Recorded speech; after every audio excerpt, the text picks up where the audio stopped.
यह कहानी है एक निडर मछुआरे सल्वाडोर अल्वारेंगा की। वहीं अल्वारेंगा जो मछली पकड़े के लिए समुद्र में उतरा, तो लेकिन उसे वापसी में पूरे 438 दिन लग गए। अल्वारेंगा जब वापस अपने परिवार के पास लौटा, तो सभी की आंखें खुली की खुली रह गईं। सभी ने उसे मृत मान लिया था। सबसे ज्यादा खुशी अल्वारेंगा के माता पिता और उसकी बच्ची को हुई। 14 साल की बेटी फातिमा अल्वारेंगा के जाने के बाद अपने नाना नानी के साथ रहती थी। पल भर के लिए अपनी आंखें बंद कीजिए और कल्पना कीजिए, आप एक ऐसे इंसान हैं जो किसी हादसे का शिकार हो गया है और कहीं ऐसी जगह पहुंच गया है जहां आपका कोई अपना नहीं है। आपके पास न भूख मिटाने के लिए खाना है और न ही वापसी की कोई उम्मीद। आपका दिमाग भी धीरे धीरे काम करना बंद कर रहा है। अब अपनी आंखें खोलिए और भगवान का शुक्रिया अदा कीजिए कि यह आपकी कल्पना भर है। मगर क्या आप जानते हैं कि यह किसी इंसान की असली कहानी है? यह कहानी है एक निडर मछुआरे जो सल्वाडोर अल्वारेंगा की। वहीं अल्वारेंगा जो मछली पकड़ने के लिए समुद्र में उतरा, तो लेकिन उसे वापसी में पूरे 438 दिन लग गए। 17 नवंबर 2012 यह वह तारीख है। अल्वारेंगा मैक्सिको के एक गांव से निकला और गहरे समुद्र में मछली पकड़ने उतर गया। इस यात्रा में उसके साथ उसका एक साथी भी था। मछलियों पकड़ने में उसे अल्वारेंगा जितनी महारत हासिल नहीं थी, मगर वो खुद को निखार रहा था। अल्वारेंगा की योजना के हिसाब से उसकी यह यात्रा करीब 1 दिन तक चलने वाली थी। इस दौरान ब्लैक टिप शार्क और सेलफिश को पकड़ने का उसका प्लान था। सब कुछ योजना के अनुसार ही शुरू हुआ था, मगर तभी एक खतरनाक तूफान ने अपनी दस्तक दे दी।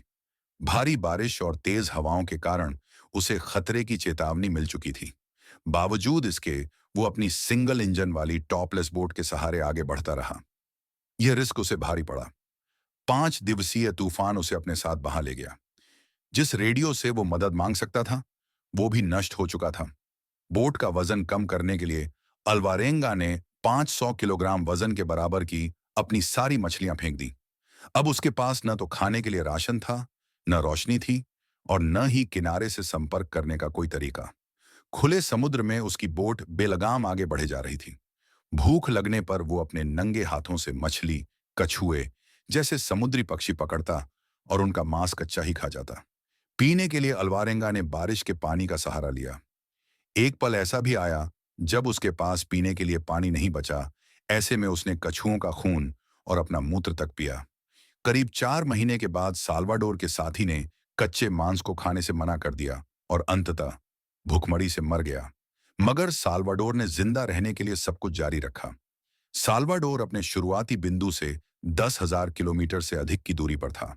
खुद को भगवान के सहारे छोड़कर अल्वारेंगा ने खुद को अपनी बोट के सहारे सौंप दिया।